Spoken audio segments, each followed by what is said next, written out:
The departure of particular drivers that have been a part of NASCAR history for the better part of the decade before they left is certainly one of the most saddening things to watch, whether you are a fan of that particular driver or not. When Jeff Gordon left the sport, you knew there wasn't going to be anyone as transcendent out of the sport as Gordon was. When Tony Stewart left, you knew the hard bumper-banging, door-smashing racers that modeled guys like Earnhardt or Waltrip were now to be a driving style that was a relic of the past. When Dale Earnhardt Jr. left, you knew there was not going to be anyone, not even in the future most popular drivers, that was to rival his popularity. When Jimmie Johnson left, you knew there wasn't going to be another 7-time champion in NASCAR history, especially considering that the following year will be the first time since the late 50s that a 7-time champion didn't start at least one race, retrospectively speaking, of course. But grief aside, there's always a replacement, and here we'll analyze some of those replacements and ask the question as to whether they have lived up to what their predecessors set before them. Now, there are some ground rules. Firstly, I don't mean who replaced him in the car. If that was the case, Alex Bowman would be featured here twice, with Dale Earnhardt Jr. and Jimmie Johnson. I mean who replaced him in the sport in general. And because it is in general, some of these might have gap years, and some might not make sense at first, but I will explain them. Before I get into it, however, there are some drivers I will omit for the following reasons. Obviously, I'm not going to include Cody Ware, Timmy Hill, J.J. Yeley, Jacques Villeneuve, Noah Gragson, Loris Hezemans, B.J. McLeod, and other field fillers, considering they fizzled into the sport as others fizzle out of it. I also won't include Joey Logano, Ryan Blaney, Corey LaJoie, Justin Haley, Michael McDowell, or Ricky Stenhouse Jr. LaJoie, Haley, and McDowell, though full-time and somewhat competitive, also took the route of fizzling into the Cup Series.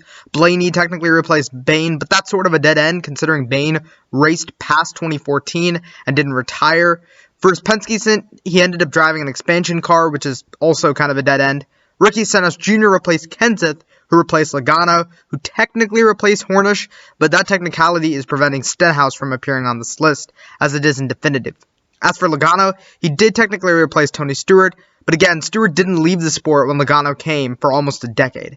Stewart himself technically replaced a part-timer, so there's not going to be much to say for old Joey. So up first is a watermelon farmer, Ross Chastain.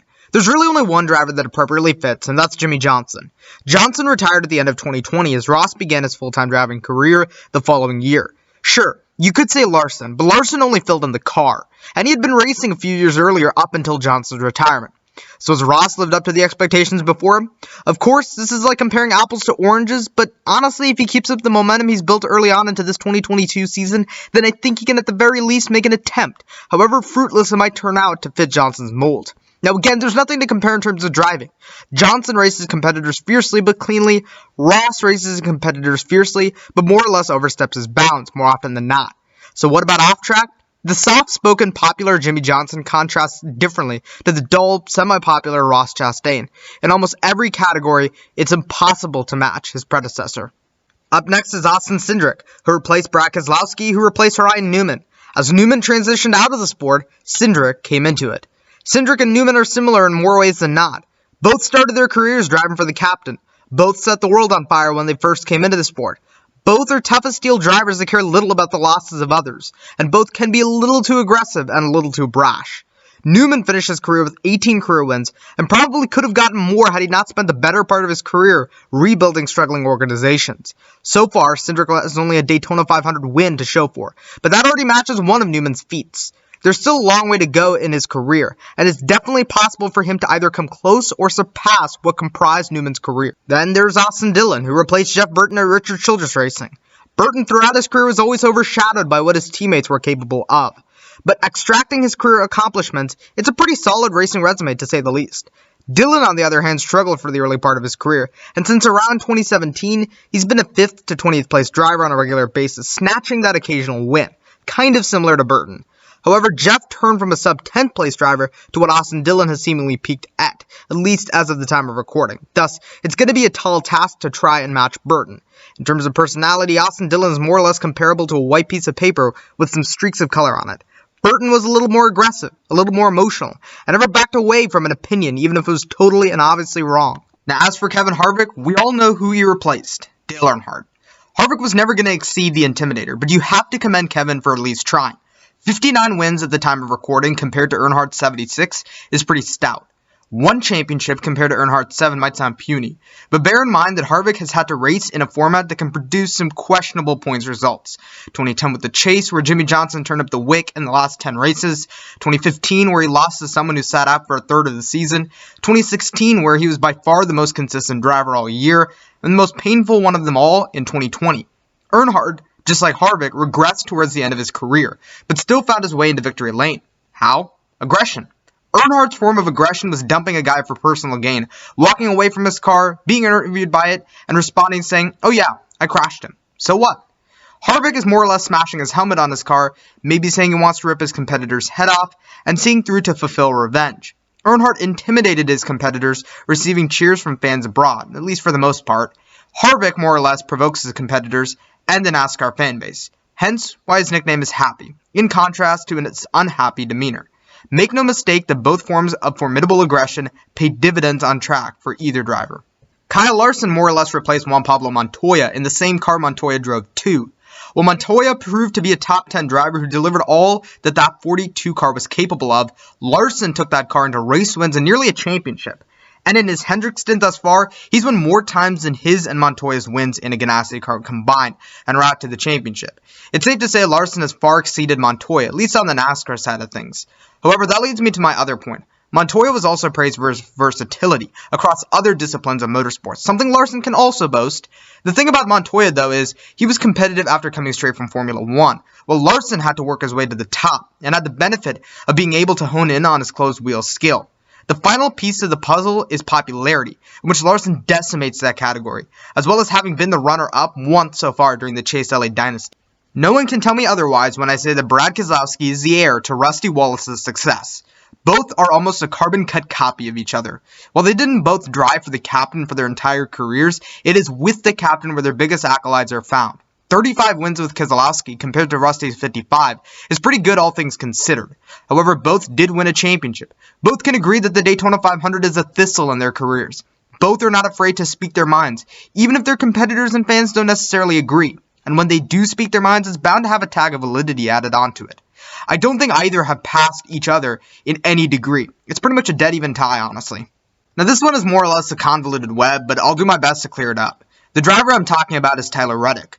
Now Reddick was replaced by Daniel Hemric, who technically didn't retire or even leave the Cup Series. So who did Hemric replace? Well, that would be Trevor Bayne. Hemric replaced Newman, who replaced Bayne. Thus, if we skip Hemric, it would be Reddick who took Bayne's place in the sport. And in terms of overall success, Reddick hits Bayne's career out of the park. He's got 2 Xfinity championships, a plethora of wins in NASCAR's top 3 divisions, and in the Cup Series, he's made stellar progress to becoming a perennial championship contender. Bayne, on the other hand, struggled to put together races, even putting together a whole Cup season for the better part of his career. Now, yes, I know what the Bayne fans are saying, but Trevor has a Daytona 500 win, a win no less, more than Reddick has right now. And sure, that weighs a ton into this, but I'm talking about the grand scheme of their careers and of their overall performance. Now, off-track, both are very marketable drivers. Bayne is sort of this family-friendly, all-smiles kind of guy, while Reddick is a bit more funny and just sort of all-around genuine. Now, as for Chase Elliott, there really is only one driver that fits the mold of who they replaced, Jeff Gordon. Chase Elliott in a lot of ways contrasts similar to 90s Jeff Gordon. Sure, Elliott's not that talented and is racing in a completely different and arguably more competitive era of NASCAR. But there are some similarities. You have this handsome, young, popular champion who gets the job done week after week, season after season. Elliott's last 2 points finishes prove this, and him being in the points lead also proved this too. Gordon and Elliott are well known and have played a pivotal part in NASCAR history. Now yes, Gordon was more transcendent out of NASCAR, but the thing is, NASCAR itself was pretty transcendent even beyond its most loyal diehards. I'd argue if Elliott was racing in, say, 2005, he would be well loved by the domestic crowd. Next up, we have Aric Almirola, who more or less replaced Elliott Sadler. Sadler left Richard Petty Motorsports after 2010 in sight of poor results, and defected to the Xfinity Series. Almirola effectively took his place in that organization. Sadler, throughout his Evernham Petty stint, struggled for results and struggled for finishes. But to be fair, he was at the brunt of mergers, sponsorship issues, off-track issues, and a whole host of other problems. He never worked with a stable environment through that part of his career. With the Wood brothers and Yates, he was a very solid driver because of the stability those teams brought. Almirola is also a very stable, dependent driver. He stayed with the same team, with the same number, with the same manufacturer, with the same, well, everything for the majority of his competitive Cup career, even scoring a win in the process. Of course, loyalty always gets put into question, and when it was, Almirola moved to Stewart-Haas Racing, where sponsors followed suit. Again, consistent stability, for the most part since 2018, where he's managed 3 wins and a best points finish of 5th. Both were serviceable drivers throughout their careers, and should be commended for that at the very least. Now next up is Denny Hamlin, who more or less took Bobby Labonte's place in the sport. I know, technically it was JJ Yeley, but come on, what am I going to say here? You had an underdeveloped, ill-prepared open-wheel racer turned stock car racer who didn't blossom into the respectable part-timer we know today. Hamlin fits the Labonte mold far better and would make a far more compelling case. Labonte throughout his career was a top 10 driver, and vied for checkered flags whenever and really wherever he could. With a championship and no Daytona 500s, it's almost the opposite of Denny Hamlin, who has no championships at the time of recording, but a handful of Firebird ones. Both did drive for Joe Gibbs Racing for the entirety of their competitive careers. In terms of personality, they might seem a little bit too bland or a bit too stoic on the outside, but both are pretty hilarious once you get to know them. Next is Tony Stewart's protege, Chase Briscoe. Stewart throughout his career was known as a hot-headed talent who got whatever he demanded of his competitors or of the car. Briscoe's quite the opposite and is known as a down-to-earth character in NASCAR who doesn't take his opportunities for granted. Both are proven NASCAR winners and will get almost anything out of the race car they are driving. Kyle Busch effectively replaced Terry Labonte in the same car that Labonte claimed to fame. In the same equipment, a developed veteran Labonte crushed a developing temper-induced Kyle Busch. However, when you look at their overall careers, it is clear that Kyle Busch beats Labonte by a mile. Sure, both have 2 championships, and both never won a Daytona 500. But that 2 championships were basically done by being the quietest courier on the track. This is well proven by the fact that Labonte won just 22 races throughout his entire career from 1978 to 2014, 36 years and 22 wins. Busch, on the other hand, won 59 times in one of NASCAR's most competitive eras. In terms of personality, Busch has transitioned from being a bit of a hot-tempered brat to a driver who will say everything on his mind, word for word. And sometimes it turns out pretty hilarious, even when he's not trying to be. I'm not even lying, the man has talent when it comes to interviews. Labonte, on the other hand, is night and day, and was the quiet Texan Ironman who did most of the talking on the racetrack. Next up is Martin Truex Jr., who more or less replaced Steve Park. Park was known as one of the best short-track racers of his generation, which caught the eye of Dale Earnhardt, who put him in the 1 car beginning in 1998. Between 1998 and 2003, Park only managed 2 wins, largely attributed to the fact that he had more injuries than wins. Many look back at Park and wonder what kind of talent would have been produced had he not suffered so many injuries. Truex, on the other hand, was shaping up to be similar to Park, a quiet, consistent underdog. With 2 wins in 6 years of Cup competition, it wasn't looking good for Maeda's best heading into 2014. But since 2014, Truex has exploded into a veteran and a champion. I'd like to think Park might have had the similar trajectory had extenuating circumstances not intervened. Now, in terms of personality, Truex is a passive-aggressive, cool and calm driver who might be easily confused as your uncle who lives out in the woods by himself. Aside from being fellow New Englanders, Park might be a little more expressive, and will more or less be confused as your next-door fireman. Then we have Christopher Bell, who replaced Paul Menard in the sport. Menard is fondly remembered as arguably the most consistent driver in recent memory. Bell is also a little consistent, but there's obviously a little bit more talent there. Then again, Menard fans could make the argument that Paul never got the best equipment, but instead devoted his career to push mid-pack teams to their absolute limits. Nonetheless, in 3 years of competition, Bell stands at 1 win, 24 top 10s, and a pole, contrary to Menard's 2 poles, which I think Bell will beat, and Paul's 69 top 10s, which I think Bell can beat. It'll be interesting to see how Bell's career will play out in this regard. Now, in terms of personality, Bell is a little bit like sandpaper, while Menard, though appearing like so, is actually a little more personable. Okay, my fellow Matt DiBenedetto fans, Matty D hasn't technically retired and might get a second shot back into the Cup Series, I hope. Harrison Burton replaced Matt DiBenedetto, but honestly there's not a whole lot of data to look at here, minus a couple Xfinity wins on Burton's part and a couple of runner-ups on Matty D's side of the court. Both are very wholesome characters in the personality department, so I'll just leave it up to you to make of this what you think. Then there's Bubba Wallace, who technically replaced Danica Patrick. Patrick was booted out of the 10 car in favor of Aric Almirola, who left the keys to the 43 on Wallace's doorstep. In terms of on-track driving, Wallace is definitely the heavy lifter in this argument. A host of truck wins to his name, some consistent years in Xfinity, and a win in the Cup Series. He also on average finished 5 spots better in points than Danica in Cup. Danica was a mid-20th to sub-25th driver, while Wallace is a mid-20th to a top 20 driver depending on the day. Now, in terms of personality, Bubba comes across as a pretty well-rounded, chill kind of guy, who jumps in front of the camera at the first opportunity. Patrick was a bit more awkward around cameras, and also a bit more subdued all around. Then there is my man Slick Willie B, who replaced Kasey Kahne. Byron in terms of talent is very similar to Kahne, and I argue to some degree of bias that he's probably a bit more talented. Kahne never won an Xfinity title, while Byron not only won an Xfinity title, but very nearly won a truck title too. Kahne really only fought for a championship title and Cup in 2013, while we are yet to see Byron breaking the champion's ice. Both were and are probably the third or second best Hendrick drivers on average, snagging a couple of wins and putting together decent results. In terms of personality, Kahne and Byron both come across as pretty shy people, but can be really nice people the more you look into their personalities. Next up is Todd Gilliland, who replaced David Ragan in the 38. Yeah, there was John Hunter Nemechek, yeah, there was Anthony Alfredo, but in my opinion, those drivers were mere placeholders for FRM until Todd fully developed in the Truck Series. Both Todd and David are some of the kindest people you'll ever meet, and both have loads of talent and potential. Then, there is Cole Custer, who basically took Jamie McMurray's place in the sport. Custer replaced Suarez, who replaced Kurt Busch, who replaced Jamie McMurray. Honestly, right now, Jamie McMurray's career is landslides better than Custer, and even Jamie McMurray's 2018 season, which was awful across the board, is way better than Custer has done in the last couple of years. Sure, he has talent. He proved that with a win in 2020 and an Xfinity win earlier this year, but he's yet to materialize all of that onto the Cup side of things, at least on a consistent basis. Then there's Ty Dillon, who effectively replaced Casey Mears after the 2016 season. Mears, throughout the early part of his career, drove for some highly competitive equipment, but didn't do much. He drove for Chip Ganassi, only to be a sub-15th driver on a good day, and then he joined Hendrick Motorsports, contributing only a Coke 600 win to the dominance they boasted in the late 2000s. His failure to thrive in these stables lended him to Germain Racing, where he turned out to be a stable option capable of garnering solid finishes and keeping the nose clean. Now, I will say that similar to Montoya, Mears came from a non-NASCAR background, so I will cut him some slack. Now, Ty Dillon is sort of similar in the fact where he drove for competitive equipment, namely Richard Childress Racing, and only managed a handful of wins. With Germain, he more or less elevated that organization from a sub-25th place team to a top 20 team. He came close to winning, and I mean, he won a couple stages. So far in 2022, the only noteworthy thing Ty Dillon has done was basically morphing into a bulldozer at the LA Clash. Okay, and I have a better average finish than his teammate. Speaking of his teammate, let's talk about Erik Jones, who replaced Matt Kenseth. Kenseth, true to his quiet demeanor, never spoke more than he needed to off the track. But on the track, you had better believe a long-winded scolding was to happen against the field.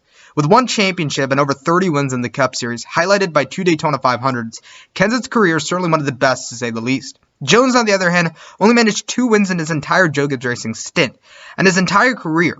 Okay, for the sake of Jones fans, I'll include the Clash and say 3.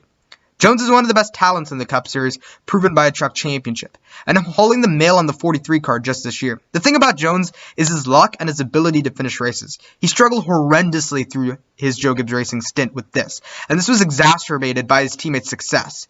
At RPM, it's all the more evident as well, and if Jones can finish races, he very well could elevate his career on a higher level than some might put him now. In terms of personality, however, no one can rival the shades and sarcasm of Wisconsin's finest. But I will say that Jones is definitely one of the better personalities in the garage. Then there's Greg Biffle, who basically replaced Ted Musgrave. I'm not going to lie, I never watched Musgrave, and I really only watched Biffle towards the dying years of Roush. Looking at Musgrave's Cup results, they're dismal to say the least, with Biffle crushing his career. But in basically equal equipment down in the Truck Series, they were pretty much matched. The second to last driver we'll talk about is Alex Bowman, who is the apprentice to Dale Earnhardt Jr. No one will dare rival the Hall of Fame career that Dale Earnhardt Jr. claimed. His talent and popularity are unquestionable, and his charismatic personality attracts past racers to bring out the stories of old on his podcast. Alex Bowman is more or less a quiet, shy, and a tad bit fiddly, but make no mistake, he has loads of talent. He is arguably the most lovable rags-to-rich story in modern NASCAR history, and no matter what his detractors say to make him slap that onto t-shirts, it's hard to hate either Bowman or Jr. The final driver is Carl Edwards, who is replaced by Daniel Suarez. Both Edwards and Suarez are talented without a doubt. Both have an Xfinity title, but the thing is, Edwards was able to thrive in the Cup Series. He's definitely more talented than Suarez. From his personality to his on-track results, Cousin Carl is certainly one of the best to enter the sport and the finest to leave. Nonetheless, the day before Carl waved to the fans one last time, Suarez took the checkered flag to win the aforementioned Xfinity Championship, becoming the first international driver to hoist a big trophy. The following year, he was thrust into the Cup Series at Joe Gibbs Racing, ill-prepared and slightly underdeveloped. Nonetheless, he was able to come close to making a playoff berth on several occasions, but it was evident it was time to move on. In 2019, he joined SHR, where he collected the pole, led some laps, and was one spot short of making the playoffs. Unfortunately, he had stepped into a developmental driver's trap. Thus, he was left driving for Gaunt Brothers the following year. Not much happened as he rode around in circles at the pleading of his sponsors, but he did miss the Daytona 500, much to the shock of everybody. In 2021, he made the 500 and made a whole 14 laps. All in all, he had an inconsistent season across the board. If you look at the laps led, you might think he had a solid season, but wait until you see where he actually finished. Nonetheless, Suarez, with the aid of Chastain, looks to build something at Trackhouse, and I do hope he does. He has loads of potential, but being a nomad of silly seasons since the beginning of your career doesn't help to bring out that talent. So, I shall pass this on to you. Do you agree with the assessment I made of who replaced who in the sport? If so, what do you make of it all? Comment them down below, and until next time, this has been the news. I'll see you.